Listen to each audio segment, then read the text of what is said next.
জয় পেটকাটা মায়ের জয়। ওকে এইখানে শুইয়ে রেখেই বেরিয়ে যাব? তাড়াতাড়ি গর্ভগৃহে নিয়ে এসো ওকে। শুইয়ে দাও দেবী মায়ের সামনে। দোহাই পিতা, আমায় মারবেন না, মারবেন না আমায়। যা বলছি তা করো। তোমার কি পুত্র সন্তান ছাড়া আর কোনো সন্তান হয়েছিল? তোর শাস্তি মৃত্যু নয়, বরং তার থেকেও ভয়ঙ্কর শাস্তি এবার তোকে পেতে হবে, যাতে একটু একটু করে তুই মৃত্যুর জন্য জাতকের ন্যায় প্রার্থনা করিস।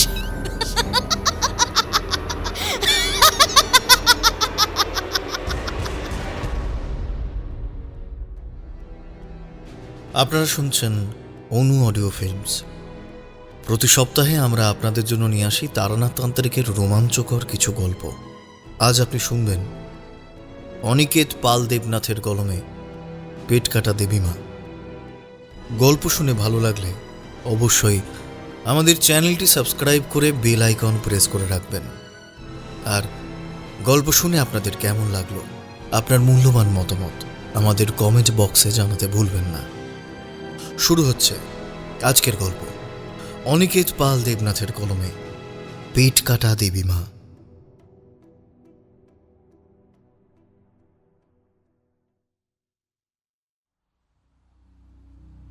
ঠান্ডাটা বেশ জমিয়ে পড়েছে এই বছর।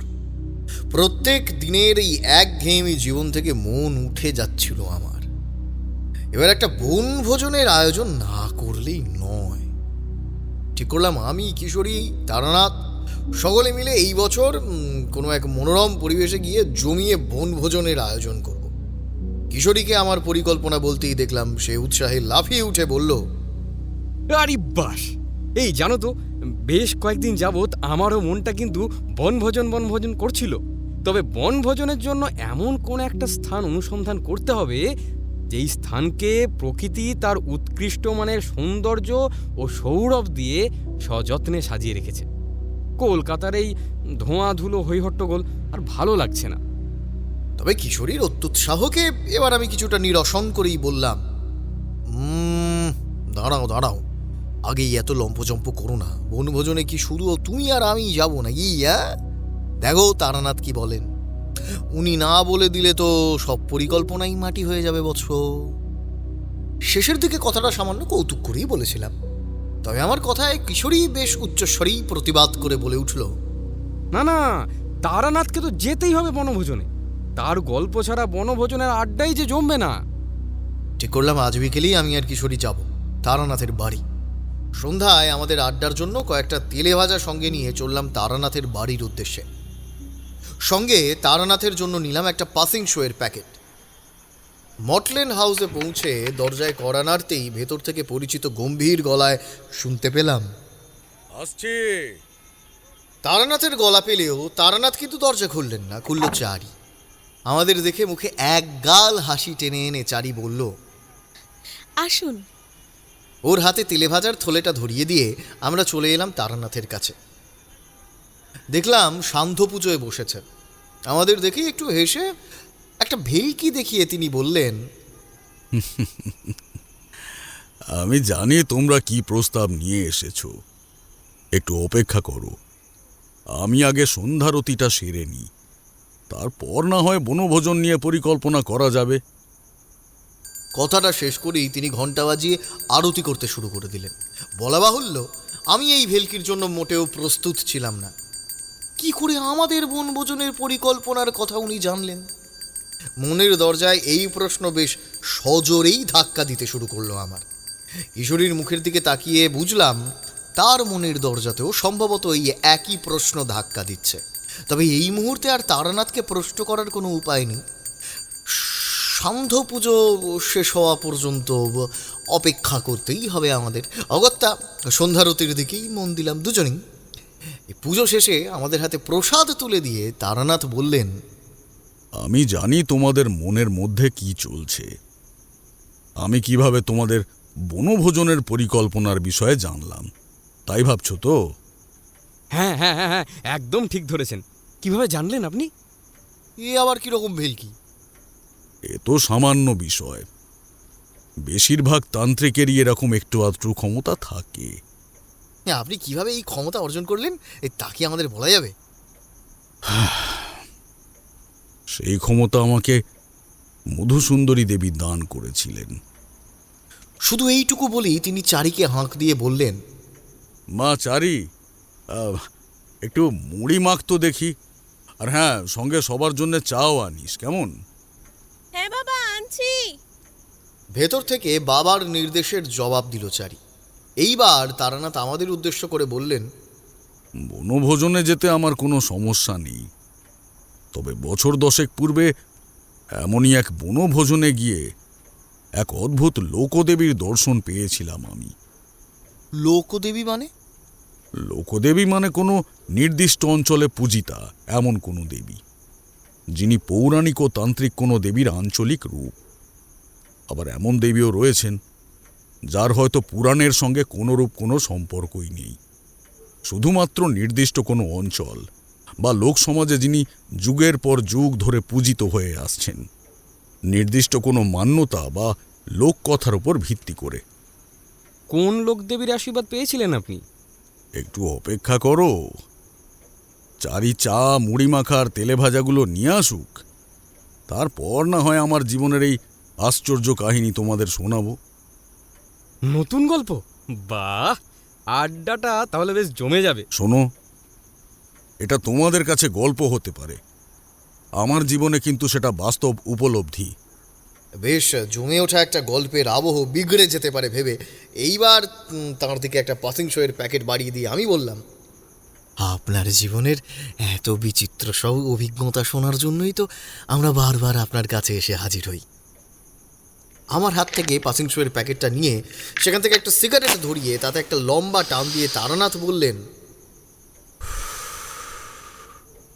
এই অভিজ্ঞতা শুধু আমার একারই নয়, আমার স্ত্রীরও হয়েছিল, বা বলা যেতে পারে আমার স্ত্রী এই অভিজ্ঞতার প্রধান ভিত্তি। এর মধ্যেই রেকাবি হাতে চা মুড়ি মাখার তেলে ভাজা নিয়ে ঘরে ঢুকলো চারি। সে খাবার সাজিয়ে রেখে চলে গেলে এইবার তারানাথ বললেন, তাহলে এবার শুরু করা যাক, কি বলো? আমি একটা গরম বেগুনি হাতে তুলে নিয়ে সেটা একটা কামড় বসিয়ে বললাম, হ্যাঁ হ্যাঁ, বোন, বছর 10 পূর্বের সেই বনভোজনে গিয়ে কি অভিজ্ঞতার সম্মুখীন হয়েছিলেন বলুন। এইবার তারানাথ নিজ ভঙ্গিমায় বলতে শুরু করলেন তাঁর সেই অভিজ্ঞতার কথা। তোমরা তো জানোই যে সংসার ধর্মে আবদ্ধ হওয়ার তেমন কোনো ইচ্ছা আমার ছিল না, তবে ভাগ্যের লিখনে সংসার ধর্মে আবদ্ধ হতেই হয়েছিল আমায়। প্রথম সংসার ধর্ম পালনে উদাসীনতা থাকলেও ধীরে ধীরে তখন আমি সংসারী হয়ে ওঠার চেষ্টা করছিলাম। বিবাহের পর তখন আমাদের ওই খুব জোর বছরখানেক কেটেছে। আমার স্ত্রী সেই সময় মাস 6 অন্তঃসত্ত্বা। সেই সময়টায় সস্ত্রীক আমি গ্রামের বাড়িতেই ছিলাম। আমার স্ত্রীর প্রথম সন্তান আসতে চলেছে। স্বভাবতই বাড়িতে বেশ খুশি খুশি ভাব থাকতো সব সময়। সকলেই আমার স্ত্রীকে সর্বদা আনন্দে রাখার চেষ্টা করতেন। ওখানে আমার স্ত্রী আমাদের এক প্রতিবেশী গুরুচরণের স্ত্রী মালিনীর সঙ্গে সই পাতিয়েছিল। ওরা একে অপরকে বকুল ফুল বলে ডাকত। দুজনে প্রায় সবসময় একই সঙ্গে থাকত, ঠিক যেন হরিহর আত্মা। মালিনী আমাকে দাদা বলে ডাকত। আমার সঙ্গে তার এমন স্বাভাবিক ও স্নেহের সম্পর্ক ছিল যেন সে আমার আপন বোন। তা সেই বছরও বেশ জাঁকিয়ে শীত পড়েছিল। এমনই একদিন দুপুরে আমি বাড়ি ফিরে দেখি দুই সই মিলে গল্পে মশগুল। তবে আমাকে দেখেই তড়িঘড়ি উঠে পড়ে মালিনী বলল, আসিল বকুল ফুল, দাদাকে যেন বলিস কথাটা। মালিনী চলে যেতে উদ্যত হলে আমি তাকে উদ্দেশ্য করে বলি, কি কথা মালিনী? আপনার গিন্নিটির আপনার কাছে একটা আর্জি আছে যে আপনাকে কিন্তু তা রাখতেই হবে দাদা। আমাকে এইটুকু বলেই সে তখনকার মতো সেখান থেকে চলে যায়। চলে যেতেই আমার স্ত্রীর উদ্দেশ্যে বলে যায়, সন্ধ্যাবাতি দিয়ে আবার আসবো ক্ষণে। মালিনী চলে গেলে এবার আমি আমার স্ত্রীর পাশে গিয়ে বসলাম। তাকে হালকা হেসে জিজ্ঞাসা করলাম, কি ব্যাপার, দুই সই মিলে কি ফোন দিয়ে এঁটেছ শুনি? প্রথমে তো সে কিছুই বলতে চাইল না। তারপর তার হাতে হাত রেখে ঠোঁটের কোণে হাসি ফুটিয়ে আমি বললাম, বনভোজনের পরিকল্পনা চলছিল বুঝি? এইবার আমার স্ত্রী দেখলাম বেশ অবাক হয়ে তাকিয়ে থাকলো আমার দিকে। আমি শুধু মুচকি হেসে বললাম, তোমার সইকে বলে দিও, বনভোজনে আমার কোনো আপত্তি নেই। আমার এই অবস্থায় কি বাবা মা আমায় বনভোজনে যেতে দেবেন নাকি? সে মা বাবার সঙ্গে আমি কথা বলে নেবক্ষণ। তোমরা শুধু অমাবস্যা, পূর্ণিমা এবং একাদশীর দিনে বনভোজনের আয়োজন করো না, ব্যাস তাহলেই হবে। বলছিলাম, মালিনীরা তো 2 দিন বাদেই বনভোজনে যাবে বলছিল। আপনি গিয়ে একটু বাবা মাকে বলুন না। আচ্ছা, আমি বলবক্ষণ। স্ত্রীকে শুধু এইটুকু বলেই আমি উঠতে যাচ্ছিলাম। আমার স্ত্রী এবার আমার হাতের ওপর হাত রেখে শুধু বলল, ঠিক আছে। তবে তার আনন্দে চিকচিক করে ওঠা চোখ দুটো সেদিন নিঃশব্দে অনেক কথাই বলেছিল আমাকে। সেই দিন রাতেই আমি মা আর বাবাকে আমাদের বনভোজনের বিষয়টা জানাই। প্রথমে তারা তো এই বিষয়ে একেবারেই রাজি ছিলেন না। আমার মা তো আমার ওপর রাগে গজগজ করতে করতে বললেন, বৌমার কথা নয় বাদ দিলাম, তোর কি আক্কেল জ্ঞান সব গেছে নাকি? হ্যাঁ, বৌমা আর মাসখানেক বাদেই ভরা মাসে পা দেবে, আর তুই এই সময় মেয়েটাকে নিয়ে বাইরে ওই বনভোজন করতে যাবি? মা ও মালিনীর সঙ্গে বনভোজনে যাবে বলে ঠিক করেছে। আমি ওকে বলে ফেলেছি যে ওকে সেখানে নিয়ে যাব। এখন যদি ওকে না করে দিই তাহলে কিন্তু ওর মন ভেঙে যাবে। তুই যখন বৌমাকে কথাই দিয়েছিস তখন আর আমাদেরকে জিজ্ঞাসা করে কি হবে বাপু? আমরা তো আর বৌমার খারাপের জন্য বলছি না রে। এই সময় বৌমার এদিক ওদিক যাওয়া ঠিক নয়। কোথায় না কোথায় যাবে সব বনভোজনে, বাইরে থেকে হাওয়া বাতাস লাকিয়ে আনলে সে আর এক বিপত্তি বাঁধবে বলে দিলাম। কিচ্ছু হবে না মা, মধুসুন্দরী দেবীর আশীর্বাদ তো রয়েছে, তিনি ওকে সর্বদাই রক্ষা করবেন। আমি ওর গর্ভাবস্থার প্রথম থেকেই ওর শরীরে বন্ধন দিয়ে মধুসুন্দরী দেবীর আশীর্বাদী তাবিজ ওর হাতে বেঁধে দিয়েছি। কোনো অপশক্তির সেই তাবিজ খণ্ডন করে ওকে স্পর্শ করার ক্ষমতা হবে না। আর তাছাড়া ওর সঙ্গে আমি তো নিজেও যাব, তোমরাও তো থাকবে আমার সঙ্গে, সব কিছুই ঠিকঠাকই থাকবে, দেখে নিও। এতক্ষণ শান্ত হয়ে আমার কথা শুনছিলেন বাবা। এইবার তিনি বললেন, ঠিক আছে ঠিক আছে, তারানাথ যখন বলছে তখন বৌমাকে যেতে দাও। আর তুমিও বৌমার সঙ্গে যাবে, ওর সঙ্গে সঙ্গে থেকে ওকে চোখে চোখে রাখবে সব সময়। বাবার কথা শুনে এবার মা প্রশ্ন করল, কেন আপনি যাবেন না? না, আমার কিছু কাজ আছে, আমি যেতে পারবো না। বাবা অনুমতি দিয়ে দেওয়ায় আমি আর সেখানে দাঁড়ালাম না, চলে এলাম নিজের ঘরে। ঘরে ঢুকতেই দেখি আমার স্ত্রী অধীর আগ্রহে আমার অপেক্ষাতেই বসে রয়েছে। মনে মনে ঠিক করি ওর সঙ্গে একটু মজা করব।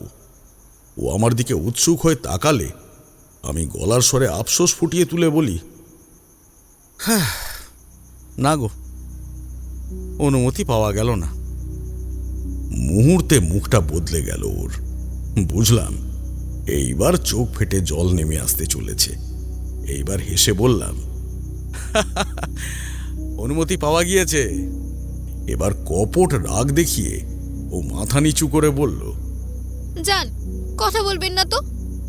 আমি ওর পাশে গিয়ে বসে ওর চিবুকটা তুলে ধরে বললাম, রাগ করলে কিন্তু তোমাকে বেশ ভালো লাগে। আমার কথা শুনে তো আমার গিন্নি সেদিন বেজায় লজ্জা পেয়েছিল। কি গিন্নি, ঠিক বলেছি তো? হ্যাঁ, এই বলে ঘর থেকে বেরিয়ে গেলেন। এই সুযোগে আমি আর কিশোরী বারান্দায় গিয়ে সিগারেট ধরালাম।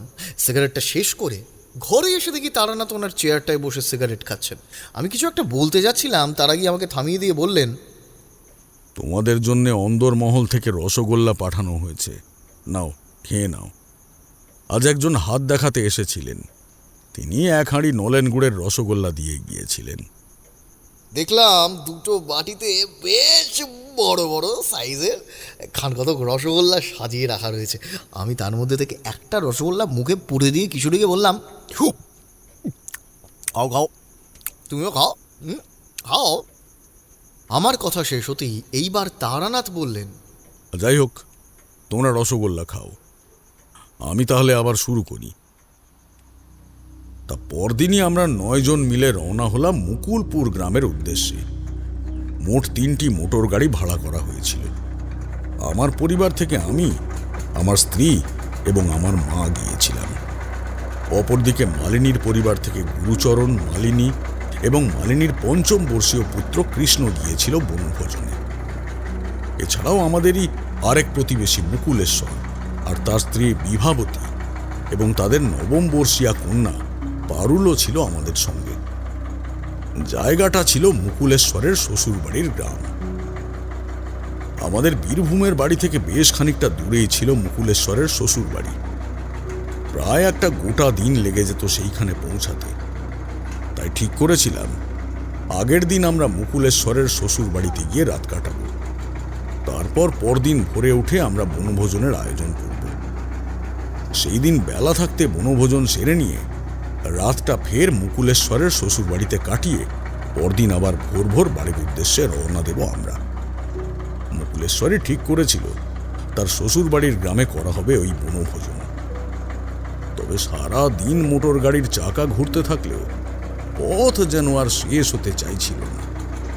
ভোরের দিকে রওনা দিয়েও বেলা গড়িয়ে প্রায় মধ্য দুপুরে আমরা পৌঁছাই মুকুলপুর গ্রামে। তবে গ্রামে প্রবেশ করতেই পথের ক্লান্তি যেন নিমেষেই দূর হয়ে গেল। এমন সুন্দর পরিবেশের দেখা সত্যিই খুব কম মেলে।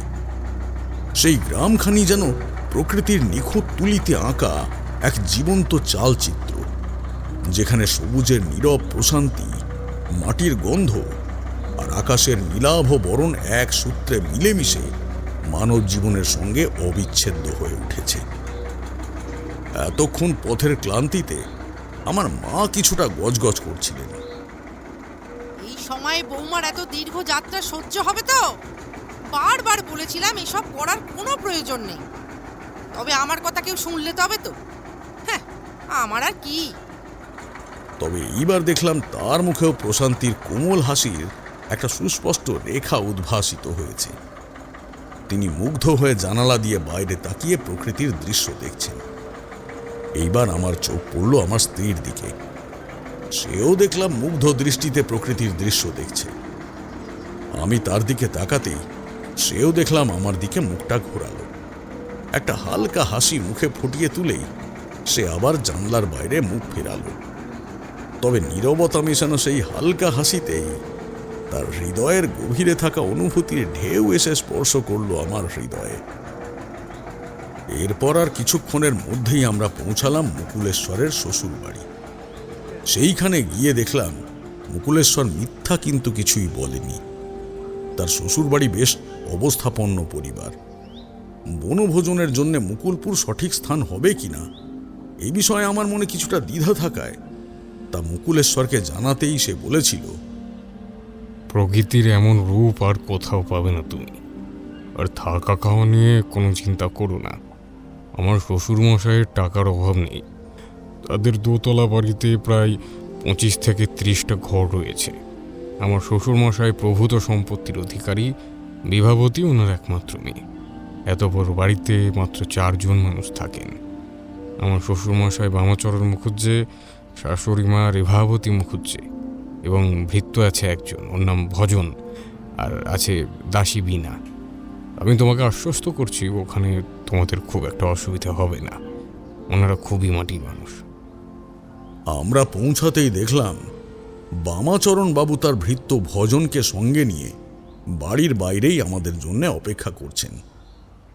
আমরা গাড়ি থেকে নামতেই তিনি হাসি মুখে বললেন, আসুন আসুন, ভেতরে আসুন। এ ভজন, যা দেখি বাবুদের মালপত্র সব ঘরে তোল। আচ্ছা বাবু। এই বলে গাড়ি থেকে আমাদের মালপত্র নামাতে লাগলেন। মুকুলেশ্বর সস্ত্রীক শ্বশুরমশাইকে প্রণাম করল। এরপর এক এক করে আমরা বাকিরাও বামাচরণ বাবুকে প্রণাম করলাম। তবে আমার স্ত্রী ওনাকে প্রণাম করতে গেলে তিনি বাধা দিয়ে বললেন, এই অবস্থায় প্রণাম করতে নেই মা। আমি তোমায় আশীর্বাদ করি, পুত্র কন্যা যেই তোমার কোল আলো করে আসুক, সে যেন সুস্থ সবল হয়। আমি বামাচরণ বাবুর কথায় বেশ অবাক হলাম। যেখানে গর্ভাবস্থায় সাধারণত আশীর্বাদ হিসেবে শতপুত্রের জননী হও, এই কথাটাই সকলে বলে থাকেন, সেইখানে গর্ভাবস্থার সময় কন্যা সন্তানের প্রাধান্য বজায় রেখেও আশীর্বাদ করার মতো এই ধরনের উচ্চমানের বিচার সত্যি খুব কম মানুষের মধ্যেই দেখা যায়। এইবার তিনি আমার মাকে উদ্দেশ্য করে বললেন, আপনার বৌমা খুবই লক্ষ্মীমন্ত। এবার গরিবের বাড়িতে প্রবেশ করা হোক নাকি? আমরা ভেতরে প্রবেশ করতেই বামাচরণ বাবু তার স্ত্রীকে ডেকে বললেন, ওই গো গিন্নি, কোথায় তুমি? অতিথিরা সকলে চলে এসেছে তো। বামাচরণ বাবুর ডাকে অন্দরমহল থেকে বেরিয়ে এলেন তার স্ত্রী। তার সাজসজ্জা ও চালচলনে অবস্থাপূর্ণ পরিবারের ঝলক বেশ বোঝা যাচ্ছিল। তার পরনে দামি রেশমের শাড়ি, শরীর জুড়ে স্বর্ণালঙ্কার, তবে কথাবার্তায় তিনি ঠিক যেন মাটির মানুষ। তিনি এসেই তার মেয়ে জামাইকে উদ্দেশ্য করে বললেন, এত দেরি হলো কেন তোমাদের? তারপর বাকিদের উদ্দেশ্যে করজোড়ে বললেন, নমস্কার, আমি রেভাবতী। আপনারা সকলেই বাড়িতে এসেছেন দেখে আমার বেশ ভালো লাগছে। এমনিতে তো এত বড় বাড়ি ফাঁকাই পড়ে থাকে। দিন দুয়েকের জন্য হলেও তো এবার এই বাড়িটা মানুষজনে বেশ মুখরিত হয়ে থাকবে। আপনারা প্রত্যেকে হাত মুখ ধুয়ে আগে খেয়ে নিন, তারপরে একসঙ্গে বসে গল্পগুজব করা যাবে।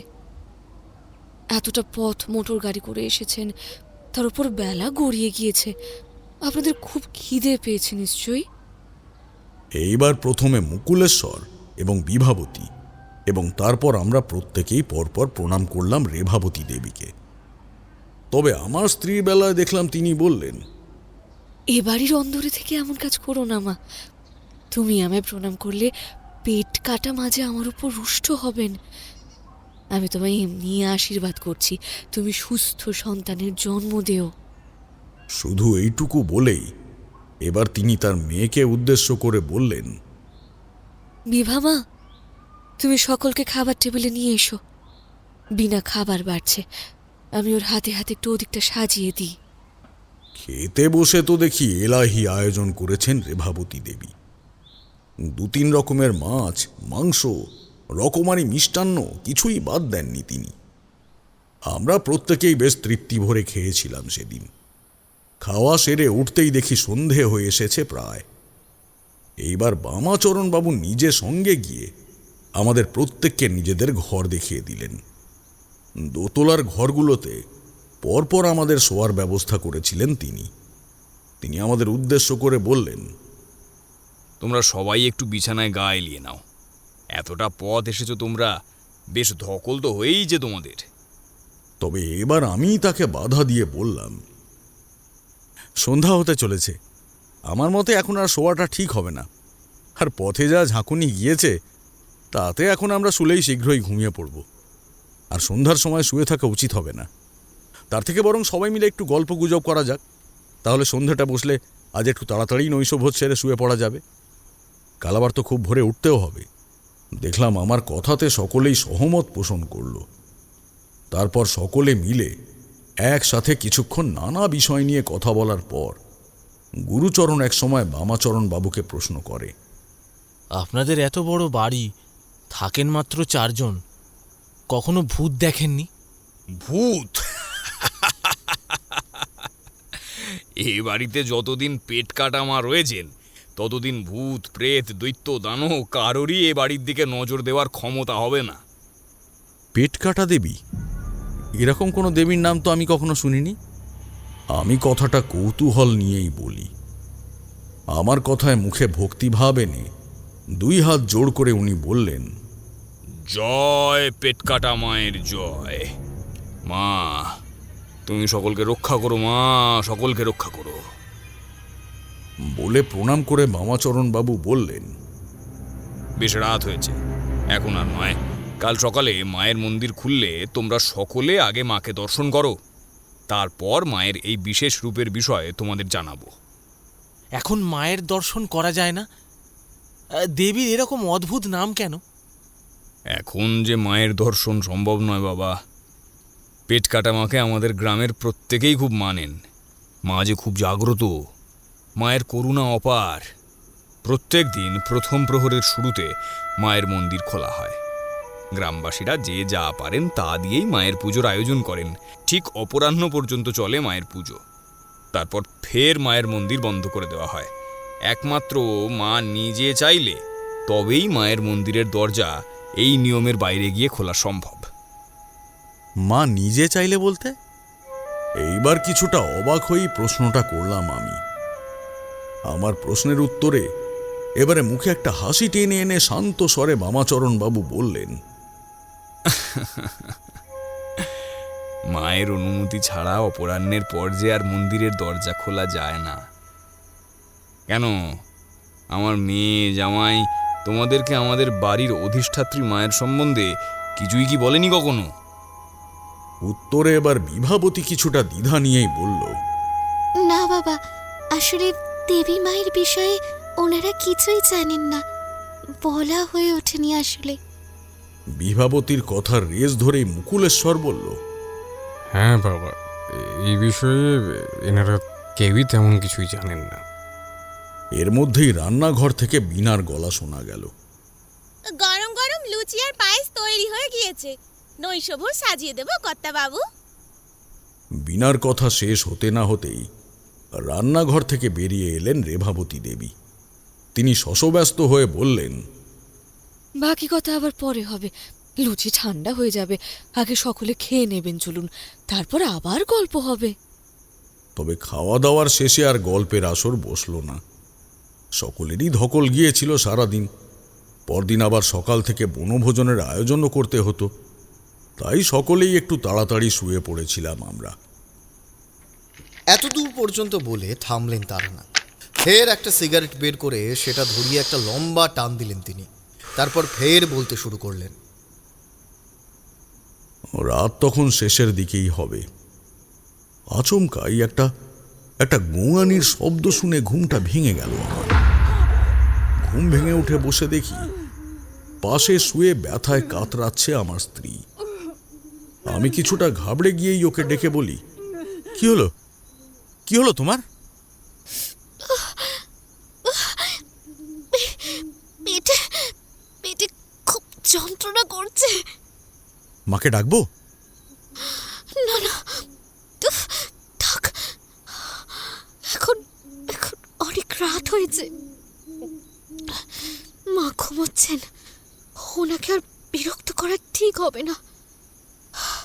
আসলে সকাল থেকে এতদূর যাত্রা করে এসেছি তো, তার উপর নানা রকমের খাওয়া দাওয়াও হয়েছে, তাই তাই হয়তো একটু ব্যথা করছে। ও ঠিক হয়ে যাবে, আপনি অত চিন্তা করবেন না। কিন্তু তুমি তো সেসব খাবার খাওইনি। তবে আমার কথা শেষ হতে না দিয়েই সে বলে, আসলে সব সব খাবার না খেলেও কিছু তো খেয়েছি, তারপর রাতেও তো লুচি খেলাম, তাই হয়তো ব্যথাটা করছে। ও কিছু হবে না, আপনি ভাববেন না। আমার স্ত্রী যন্ত্রণা ক্লিষ্ট স্বরে জোর করে যুক্তি সাজানোর চেষ্টা করলেও মধুসুন্দরী দেবীর কৃপায় আমি স্পষ্টতই তার মনের কথা জানতে পারলাম। এইবার আমি তাকে বললাম, ভয় পেও না, মা তোমায় বনভোজনে আসা নিয়ে কিছুই বলবে না। আমার কথা শুনে সে শত যন্ত্রণার মধ্যেও কিছুক্ষণ থ হয়ে আমার মুখের দিকে তাকিয়ে রইল। আমাদের ঘরের পাশের ঘরেই মায়ের থাকার ব্যবস্থা করেছিলেন বামাচরণবাবু। আমি মায়ের ঘরে গিয়ে তাকে ডেকে আনলাম আমাদের ঘরে। ততক্ষণে গোঙানি আরও বাড়তে শুরু করেছে আমার স্ত্রীর। মা এসে চটজলদি ওর হাতে পায়ে মালিশ করতে করতে মালিনীকে ডাকতে বললেন। আমি এইবার মালিনীকে ডেকে আনলাম আমাদের ঘরে। মালিনী আমার স্ত্রীর এই অবস্থা দেখে বেশ ঘাবড়ে গেল।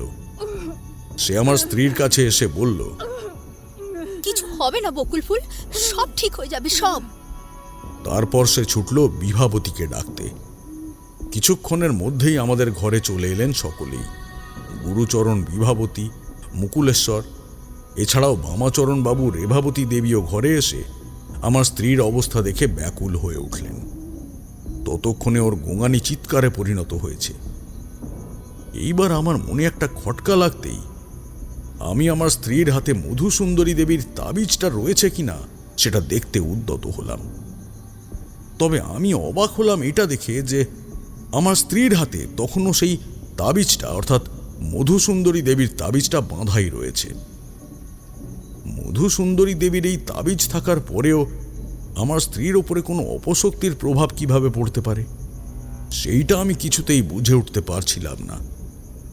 তবে তার শরীরে যে কোনো এক বাহ্যিক শক্তির প্রভাব কাজ করছে তা কিন্তু আমি স্পষ্টতই বুঝতে পারছিলাম। আমার স্ত্রী তখন রীতিমতো যন্ত্রণায় চিৎকার এবং ছটফট করছে। আমি তাড়াতাড়ি মধুসুন্দরী দেবীকে স্মরণ করে আমার স্ত্রীর সম্মুখে বসে তার উদরদেশের মধ্যভাগে অর্থাৎ নাভিতে বৃদ্ধাঙ্গুলি ও মধ্যমা স্পর্শ করে নির্দিষ্ট মন্ত্রোচ্চারণে প্রবৃত্ত হলাম।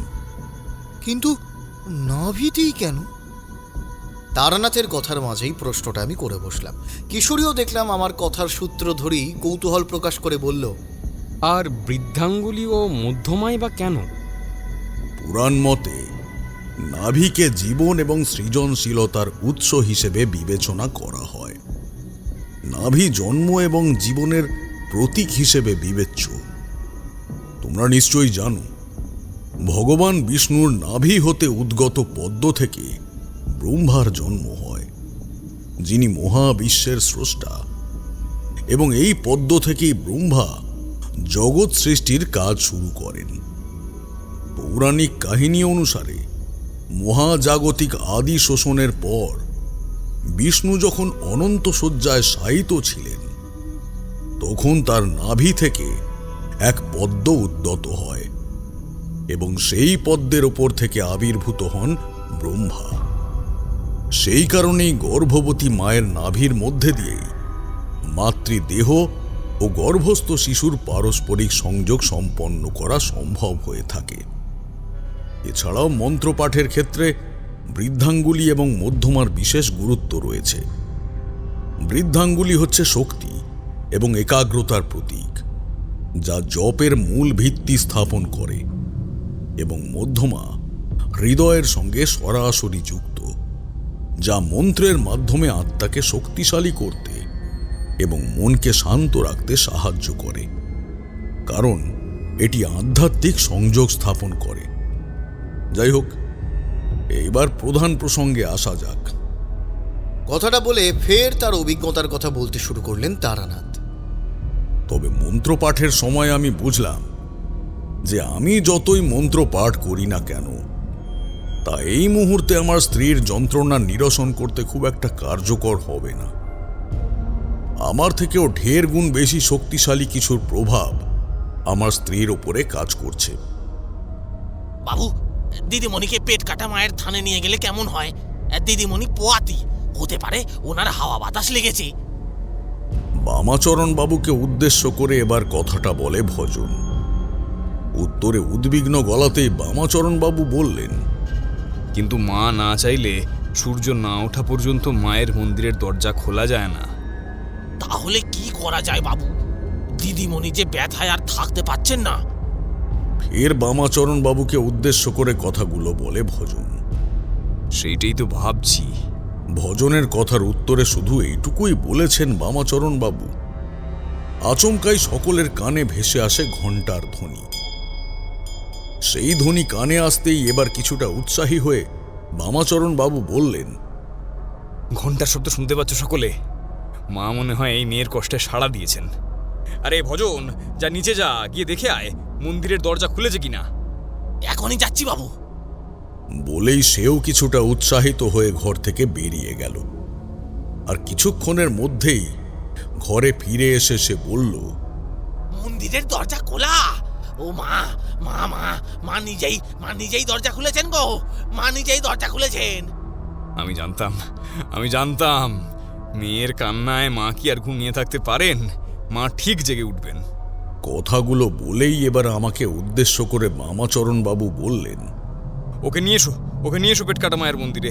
মা যখন জেগেছেন তখন আর চিন্তা করো না, সব ঠিক হয়ে যাবে। বামাচরণ বাবুর কথায় আমি আমার স্ত্রীকে নিয়ে নেমে এলাম নিচে। তারপর গেলাম তাদের বাড়ির অধিষ্ঠাত্রী দেবীর মন্দিরে। সেইখানে গিয়ে দেখলাম দেবী মন্দিরের দরজা খোলা। মায়ের সামনে জ্বলছে একটা প্রদীপ। সেই প্রদীপের মৃদু আলোতে মায়ের মূর্তি সামান্য দৃশ্যমান রয়েছে। সেই সামান্য দর্শনেও মায়ের মূর্তি দেখে আমারও পা ক্ষণিকের জন্যে থমকে গিয়েছিল। কোষ্টি পাথরের বিশাল দেবী মূর্তি, অদ্ভুত দর্শনা। দেবীর পরনের নিম্নাঙ্গে এবং ঊর্ধ্বাঙ্গে জড়ানো এক ফালি করে কাপড়, তবে দেবীর পেটখানি এপার ওপার চেরা, যেখান থেকে নাড়ি ভুঁড়ি বেরিয়ে রয়েছে। তবে দেবীর মুখে এক প্রসন্ন হাসির রেখা খেলা করছে। দেবীর দুই হাতের এক হাতে রয়েছে একটি শিশু এবং অপর হাতে রয়েছে একটা চন্দ্রহাস খড়গ। হিন্দু ধর্মে এমন কোনো দেবী আছেন বলে আমি তো মনে করতে পারলাম না। তবে বামাচরণ বাবু দেখলাম মন্দিরের সম্মুখে দাঁড়িয়ে। জয় পেটকাটা মায়ের জয়। এই বলে মাকে প্রণাম করলেন। তারপর আমার দিকে তাকিয়ে উদ্বিগ্ন স্বরে বললেন, তাড়াতাড়ি গর্ভগৃহে নিয়ে এসো ওকে। শুইয়ে দাও দেবী মায়ের সামনে। বামাচরণ বাবুর কথা মতো আমি আমার স্ত্রীকে শুইয়ে দিলাম দেবী মায়ের সামনে।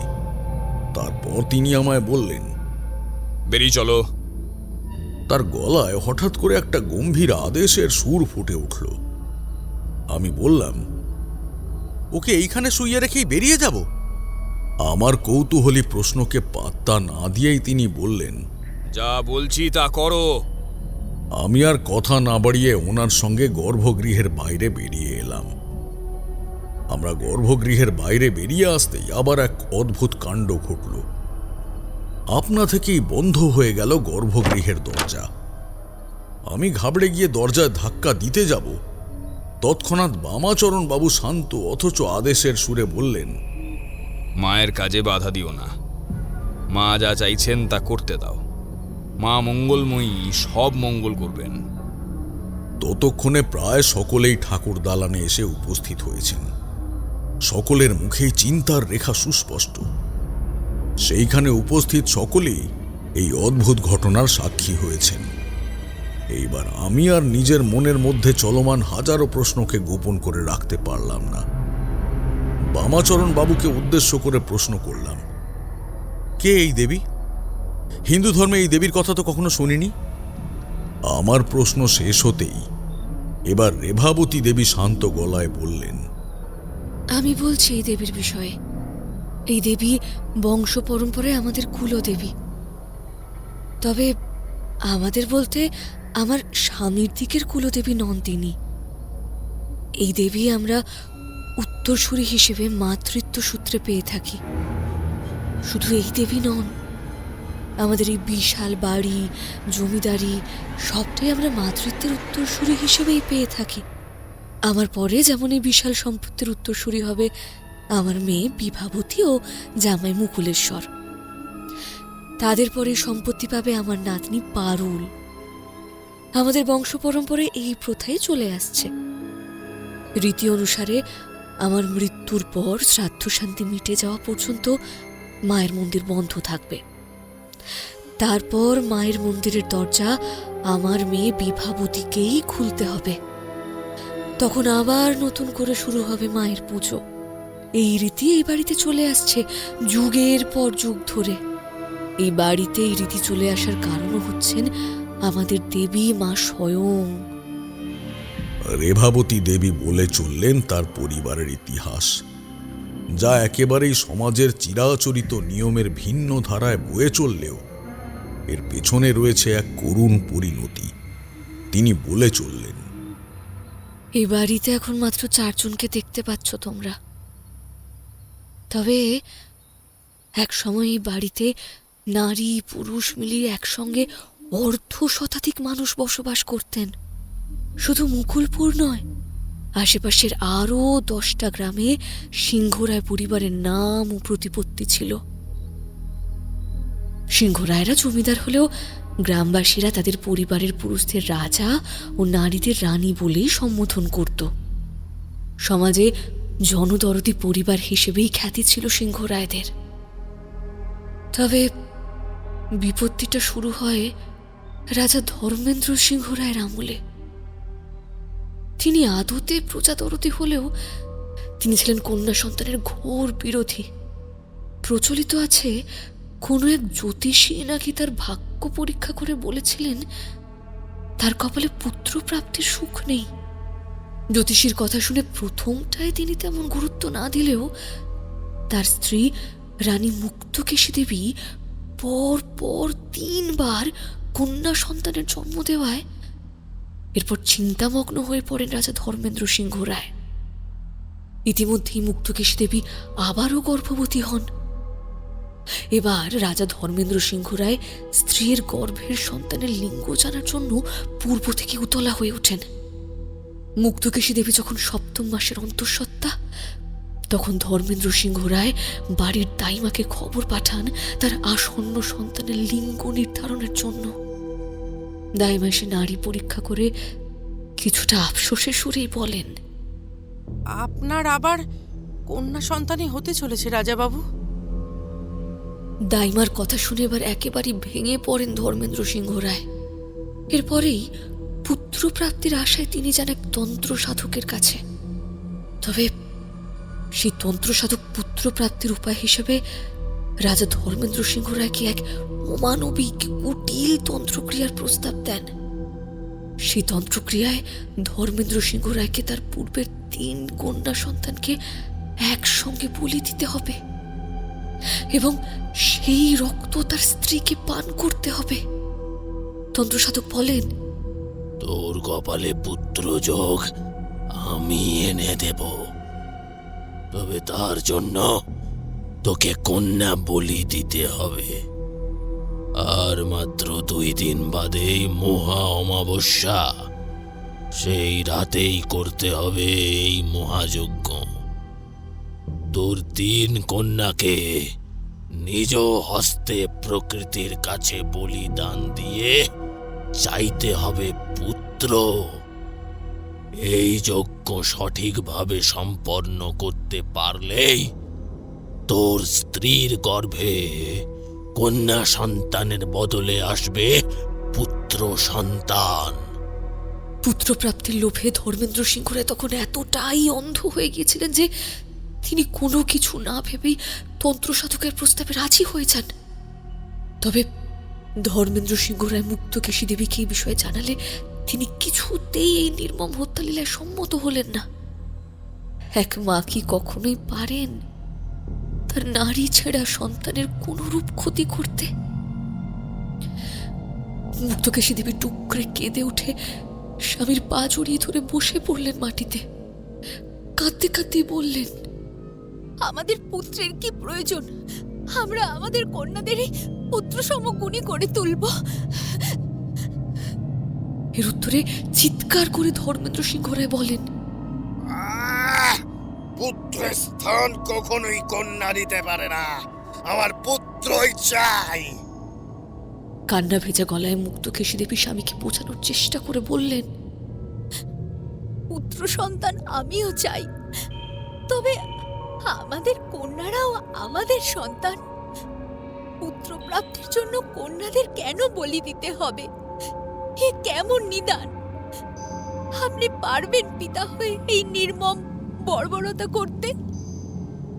তবে তিনি বহুবার তার স্বামীকে বোঝানোর চেষ্টা করলেও মুক্তকেশী দেবীর কথায় বিন্দু মাত্র ভ্রুক্ষেপ করলেন না ধর্মেন্দ্র সিংহ রায়। তিনি ভরা মাসের গর্ভবতী স্ত্রীকে গৃহে বন্দিনী করে রাখলেন। পরবর্তী 2 দিন স্ত্রীর সঙ্গে সাক্ষাৎও করলেন না তিনি।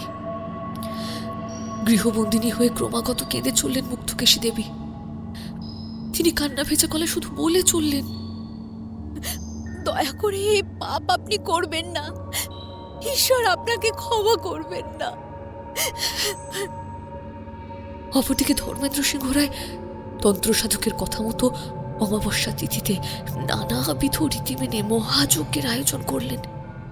এখন যেখানে মায়ের গর্ভগৃহ রয়েছে ঠিক সেখানেই যজ্ঞের আয়োজন করা হয়েছিল।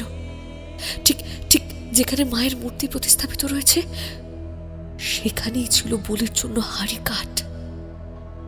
অমাবস্যা রাত গভীর হলে শুরু হলো মহাযজ্ঞ। তন্ত্র সাধকের গুরু গম্ভীর স্বরে মন্ত্রোচ্চারণে মুখরিত হয়ে উঠল চারিদিক। ঠিক এই সময় চারিদিক মুখরিত হয়ে রইল আরো একটি চিৎকারে। গৃহবন্দিনী মুক্তকেশী দেবীর উচ্চস্বরে ক্রন্দনের সঙ্গে মিশতে লাগলো তন্ত্রসাধকের মন্ত্রপাঠ। যজ্ঞের এক পর্যায়ে তান্ত্রিক রাজা ধর্মেন্দ্র সিংহ রায় হাতে তুলে দিলেন চন্দ্রহাস খড়গ। তন্ত্রসাধকের নির্দেশে একসময় নিজের হাতে এক এক করে 3 কন্যার বলি দিলেন রাজা ধর্মেন্দ্র সিংহ রায়। তাদের মধ্যে সবচেয়ে বড় কন্যাটি ছিল সপ্তম বর্ষিয়া। কথিত আছে সে নাকি তার 2 বোনের করুণ পরিণতি দেখে কাঁদতে কাঁদতে রাজা ধর্মেন্দ্র সিংহ রায়কে বলেছিল, দোহাই পিতা, আমায় মারবেন না, মারবেন না আমায়। কিন্তু পুত্র প্রাপ্তির লোভে রাজা তখন অন্ধ হয়ে গিয়েছিলেন। বলিদান পর্ব মিটলে তন্ত্রসাধক নরমুণ্ড করটি ভর্তি করলেন রাজার 3 কন্যার রক্তে। সেখান থেকে রক্ত নিয়ে রক্ত তিলক এঁকে দিলেন ধর্মেন্দ্রর কপালে। তারপর নির্দেশ দিলেন, এবার তোর স্ত্রীকে নিয়ে আয় এখানে। তান্ত্রিকের নির্দেশে ধর্মেন্দ্র গেলেন স্ত্রীকে আনতে। স্ত্রীর ঘরের দরজা খুলে তিনি দেখলেন মুক্তকেশী জ্ঞান শূন্য হয়ে মাটিতে লুটিয়ে পড়ে রয়েছেন। সেই অবস্থাতেই তাকে কোলে তুলে নিয়ে এলেন যজ্ঞের স্থানে। ওকে শুইয়ে দে হাড়ি কাঠের পাশে রক্তস্নাত ভূমিতে। গুরু গম্ভীর স্বরে নির্দেশ দিলেন তন্ত্রসাধক। সাধকের কথা মতো সেখানে স্ত্রীকে শুইয়ে দিলেন ধর্মেন্দ্র। এরপর তান্ত্রিক মন্ত্রোচ্চারণ সহকারে তার স্ত্রীর কপালে এঁকে দিলেন রক্ত তিলক। এরপর ধর্মেন্দ্রর হাতে সেই রক্ত করটে দিয়ে নির্দেশ দিলেন, খাইয়ে দে রক্ত। তান্ত্রিকের নির্দেশ মতো রক্ত করটে নিয়ে স্ত্রীর সামনে গিয়ে বসলেন ধর্মেন্দ্র। স্ত্রীর মুখ সামান্য খুলে ঢেলে দিলেন তাদের 3 কন্যা সন্তানের রক্ত। মুখে রক্ত পড়তেই জ্ঞান ফিরল মুক্তকেশী দেবীর। নিজের মুখে রক্ত দেখে আর কিছুই বুঝতে বাকি রইল না তার। আচমকাই প্রবল পরাক্রমে স্বামীকে ধাক্কা মেরে মাটিতে ফেলে দিলেন মুক্তকেশী দেবী। হাড়ি কাঠের সামনে পড়ে থাকা খড়গটা হাতে তুলে নিয়ে চিৎকার করে বলে উঠলেন, যে পুত্র গর্ভে থেকেই আমাদের 3 কন্যার রক্ত খেয়েছে, সেই পুত্রকে আমি কিছুতেই ভূমিষ্ঠ হতে দেব না। চরম ক্রোধে তার ভেজা চোখে যেন আগুন জ্বলতে লাগলো। মুহূর্তে তিনি খড়গ দিয়ে চিরে ফেললেন নিজের পেট। এক হাতে বের করে আনলেন নিজের গর্ভজাত সন্তানকে। তারপরেই লুটিয়ে পড়লেন মাটিতে। রাজা দেখলেন স্ত্রীর হাতে ধরে রাখা সেই সন্তান এক কন্যা সন্তান। এরপরেই ঘটে এক আশ্চর্য ঘটনা। যজ্ঞের অগ্নিকুণ্ড থেকে আবির্ভূত হন এক দেবী। কথিত আছে প্রকৃতি কখনো অন্যায় সহ্য করেন না। সেই দেবীর অট্টহাসিতে কেঁপে ওঠে চারিদিক। অগ্নিকুণ্ড থেকে আবির্ভূত হয়ে সেই দেবী প্রবেশ করেন রানীমার মৃত শরীরে। উঠে দাঁড়ায় রানীমার শরীর। তার শরীরে রক্ত ভেজা অবিন্যস্ত কাপড় মাটিতে লোটায়। তিনি এক হাতে তুলে নেন খড়গ, অপর হাতে তুলে নেন সেই শিশু কন্যাকে। এই দৃশ্য দেখে তৎক্ষণাৎ হাঁটু গেড়ে মাটিতে বসে পড়েন তান্ত্রিক। তবে কাউকে কিচ্ছু বলবার সুযোগ না দিয়ে তিনি খড়গ দিয়ে শিরচ্ছেদ করেন রাজা ধর্মেন্দ্র সিংহ রায় ও সেই তান্ত্রিককে। এরপরেই প্রাণ ফিরে পায় রানীমার সেই মৃত কন্যা সন্তান। এই সমস্ত ঘটনা গোপনে দেখে ফেলেন রানীমার খাস দাসী কমলা। কথিত আছে এই কমলাই নাকি রানীমার গর্ভাবস্থার শুরুতে একদিন রহস্যময় ভাবে তার কাছে এসে বলেছিলেন, রানীমা, এই সন্তান ধারণে আপনার বিয়েপত্র রয়েছে। আপনি আপনি আমাকে একটা সুযোগ দিন। হ্যাঁ, আমি আপনার দাসী হয়ে থাকব। আপনার সন্তানের কোনো বিপদ আপদ হলে আমি তাকে রক্ষা করব, কেমন? রানীমা এরপরে সেই দাসীকে নিয়োগ করেছিলেন নিজের সেবায়। দেবী সেই কন্যাকে তুলে দিয়ে গিয়েছিলেন রানীমার সেই খাস দাসী কমলার হাতেই এবং বলেছিলেন, এই মুহূর্তে আমার যে রূপ দেখছিস, সেই রূপেই গড়বি আমার মূর্তি। এই স্থানেই মন্দির নির্মাণ করে আমার পুজোর ব্যবস্থা করবি। আমার মূর্তির হাতে যেন এই খড়গখানি থাকে। এই কন্যার উত্তরসূরি হিসেবে কন্যা সন্তানই জন্ম নেবে। এরপর থেকে সেই কন্যা সন্তানদের হাতেই যুগে যুগে পূজিত হব আমি। এবং তারই উত্তরসূরি হিসেবে আমরা এই দেবীর পুজো করে আসছি। আমার মৃত্যুর পর এই দেবীর দায়িত্ব নেবে বিভাবতী ও মুকুলেশ্বর। গ্রামবাসীদের কাছেও এই দেবীর খুবই মান্যতা রয়েছে। দেবী এতটাই জাগ্রত যে এই গ্রামে কোনো পিতা সেই দিনের পর থেকে আজ পর্যন্ত কন্যা সন্তানকে অবহেলা করার সাহস দেখায় না। যদি কোনো পিতা নিজের কন্যা সন্তানের উপর বিন্দুমাত্র অন্যায় অত্যাচার করেন, তাহলে দেবীর প্রকোপ থেকে তাকে বাঁচানো অসম্ভব হয়ে পড়ে। এতক্ষণ এক নাগাড়ে কথাগুলো বলে চলার পর এবার থামলেন রেভাবতী দেবী, আর ঠিক তার সঙ্গে সঙ্গেই খুলে গেল পেট কাটা মায়ের গর্ভগৃহ। দেখলাম একেবারেই সুস্থ অবস্থায় মায়ের সামনে বসে রয়েছে আমার স্ত্রী। আমি ছুটে গেলাম তার কাছে। আমার পেছন পেছন মালিনী, বিভাবতী এবং রেভাবতী দেবীও এলেন আমার স্ত্রীর কাছে। তবে তৎক্ষণাৎ ফের একটা অলৌকিক ঘটনা ঘটল। গর্ভগৃহে পা রাখতেই ছিটকে দূরে গিয়ে পড়ল মালিনী। এই ঘটনা দেখে এবার তার ঠিক পেছনে থাকা রেভাবতী দেবী গর্ভগৃহের দরজা আগলে দাঁড়িয়ে পড়লেন। নিজের মেয়ে বিভাবতীকেও ভেতরে প্রবেশ করতে দিলেন না তিনি। ঘটনায় স্তম্ভিত হয়ে গেল সেখানে উপস্থিত সকলেই। তিনি মায়ের দিকে তাকিয়ে বললেন, জয় মা, জয় মা, জয় মা। তারপর হাত জোড় করে প্রণাম করে এবার মালিনীর দিকে তাকিয়ে তাকে গুরুগম্ভীর গলায় প্রশ্ন করলেন, তোমার কি পুত্র সন্তান ছাড়া আর কোনো সন্তান হয়েছিল? সম্পূর্ণ ঘটনায় হতবাক হয়ে থাকা মালিনী উত্তরে শুধু বলল, হ্যাঁ, ইতিপূর্বে আমার 2টি কন্যা সন্তান হয়েছিল, তবে দুজনেই প্রসবের সময় মারা যায়। এইবার গলার স্বর আরো কঠিন করে তুলে রেভাবতী দেবী বললেন, তুমি সত্যি বলছো? তোমার কন্যা সন্তানদের স্বাভাবিক মৃত্যু হয়েছিল নাকি তাদের হত্যা করা হয়েছিল? রেভাবতী দেবীর প্রশ্ন শেষ হতে না হতেই এবার আমাদের অবাক করে দিয়ে আমার স্ত্রী অট্টহাসিতে কাঁপিয়ে তুলল চারিদিক। তার শরীর থেকে বিচ্যুত হতে শুরু করেছে এক দিব্য জ্যোতি। হাসি থামিয়ে এবার আমার স্ত্রী তীক্ষ্ণ হিস হিসে স্বরে বলে উঠল, ওই শয়তান গুরুচরণের কথায় দাইমা হত্যা করেছে ওর সদ্যজাত 2 কন্যা সন্তানকে এবং মালিনীকে জানিয়েছে যে সে মৃত সন্তান প্রসব করেছে। কেন কেন রে শয়তান?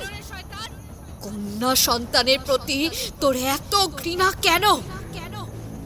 তোকেও যে এবার শাস্তি পেতে হবে, তবে তোর শাস্তি মৃত্যু নয়, বরং তার থেকেও ভয়ঙ্কর শাস্তি এবার তোকে পেতে হবে, যাতে একটু একটু করে তুই মৃত্যুর জন্য জাতকের ন্যায় প্রার্থনা করিস।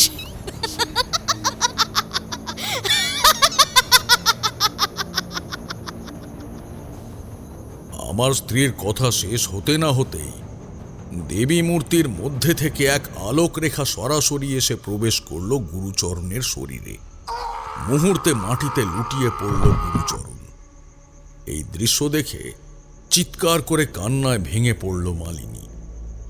এরপরেই আমার কোলে লুটিয়ে পড়ল আমার স্ত্রী। সেইখানে উপস্থিত সকলেই রীতিমতো ভয়ে স্থবির হয়ে গেল। একমাত্র শান্ত দেখলাম রেভাবতী দেবী এবং বামাচরণ বাবুকে। সম্পূর্ণ ঘটনায় আমি এতটাই স্তম্ভিত হয়ে গিয়েছিলাম যে স্ত্রীকে কোলে নিয়ে দেবী মায়ের গর্ভগৃহের মধ্যেই বসে রইলাম আমি। যে পিতা কন্যা সন্তানের মর্যাদা দিতে পারে না, সেই পিতার থেকে নিকৃষ্ট মানুষ আর কেউ হতে পারে না। ঘৃণা ভরা স্বরে কথাগুলো বলে বামাচরণ বাবু আমার দিকে তাকিয়ে বললেন, তুমি আগে তোমার স্ত্রীকে ঘরে নিয়ে যাও। এই শরীরে তার উপর দিয়ে যে ধকল গেল, এখন তার বিশ্রামের প্রয়োজন। এরপর আর কথা না বাড়িয়ে বামাচরণ বাবুর নির্দেশ মতো স্ত্রীকে নিয়ে আমি উঠে গেলাম উপরে আমাদের ঘরে, তাকে শুইয়ে দিলাম বিছানায়। তারপর ফের নেমে এলাম নিচে। নিচে এসে দেখলাম গুরুচরণের তার শরীরের ওপর আর নিয়ন্ত্রণ নেই। এক জীবন্ত মৃতদেহে পরিণত হয়েছে সে। তার সামনে বসে এক নাগাড়ে কেঁদে চলেছে মালিনী। আমি মালিনীর সম্মুখে গিয়ে বসলাম। তাকে বললাম, মালিনী, তুমি তো আমাকে দাদা বলেই ডাকো। আমি বলছি তুমি ঘরে যাও। তোমার স্বামী যে পাপ করেছে তার শাস্তি তাকে পেতেই হতো। আমার কথায় এবার কান্না ভেজা গলায় মালিনী বলল, আপনি বলুন, এবার আমি কি করব? উনি যে আমার 2 কন্যা সন্তানকে হত্যা করেছে, ওনার সেবা করতেও যে ঘৃণা হবে আমার। এইবার মালিনীর প্রশ্নের উত্তরে আমি বললাম, তুমি তোমার স্ত্রী ধর্ম অবশ্যই পালন করবে। মনে রাখবে, স্বয়ং দেবী মা ওকে ওর পাপের শাস্তি দিয়েছেন, কিন্তু তোমার কর্তব্য স্বামীর সেবা করা। এছাড়াও মনে রেখো, তোমার পুত্র কিন্তু কোনো অপরাধ করেনি। তাকে মানুষের মতো মানুষ করে তোলো। সে যেন সর্বদা নারীদের সম্মান করে এবং একজন দায়িত্ববান পুরুষ হয়ে ওঠে। সেইবারে বনভোজন আর হলো না। তার পরদিনই আমরা সকলে ফিরে এসেছিলাম নিজেদের গ্রামে। গ্রামে ফিরে আসার কয়েক মাস বাদে মৃত্যু হয়েছিল গুরুচরণের। এরপর আমাদের কন্যা চারির জন্মের পরে আমরাও গ্রাম ছেড়ে চলে আসি শহরে। তবে শুনেছিলাম বছর কয়েক পর নাকি সেই দেবী মূর্তি আপনা হতেই ভূগর্ভে তলিয়ে যায়। তার কারণ অবশ্য যদিও কেউ জানে না, তবে আজও সেই বেদিতেই দেবীর আরাধনা হয় বলেই আমি শুনেছি। সবই তো ঠিক আছে, তবে আমার মনে একটা প্রশ্ন রয়েই গেল। সেই রাতে আপনার স্ত্রীর পেটে এত যন্ত্রণা হওয়ার কারণ কি ছিল? এইবার তারানাথকে উদ্দেশ্য করে প্রশ্নটা করল কিশোরী। উত্তরে গম্ভীর গলায় তারানাথ বললেন, সবই যে দেবী মায়ের লীলা গো। দেবী কিন্তু ইতিপূর্বেই দুষ্টের দমনে আশ্রয় নিয়েছিলেন এক গর্ভবতী মায়ের শরীরেই। এক্ষেত্রেও তিনি লীলা করে আমাকে দিয়ে নিজের গর্ভগৃহের সেই স্থানে আমার স্ত্রীকে নিয়ে আসেন, যেখানে ধর্মেন্দ্র সিংহ রায় নিজ হাতে তার স্ত্রী মুক্তকেশীকে শুইয়ে দিয়েছিলেন। এই দেবী আসলে কোন দেবী? কিশোরীর পর তারানাথকে এই প্রশ্নটা করলাম আমি। উত্তরে তারানাথ শুধু বললেন, এই মহাপ্রকৃতিতে কত দেবী উপদেবী রয়েছেন, তাদের সকলের কথা কি আর আমরা জানি? তাহলে এবার বলুন, বনভোজনটা হচ্ছে তো? কেন হবে না? অবশ্যই হবে।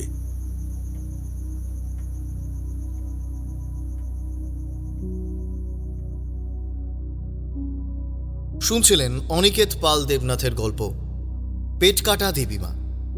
তারানাথের চরিত্রে অমিত, বিভিন্ন চরিত্রে রিতম, সৌম্যজিৎ, সুরজিতা, সোমা, অয়ন্তিকা, সৌমিতা, সায়ম, নর্মদা এবং জ্যোতির্ময়।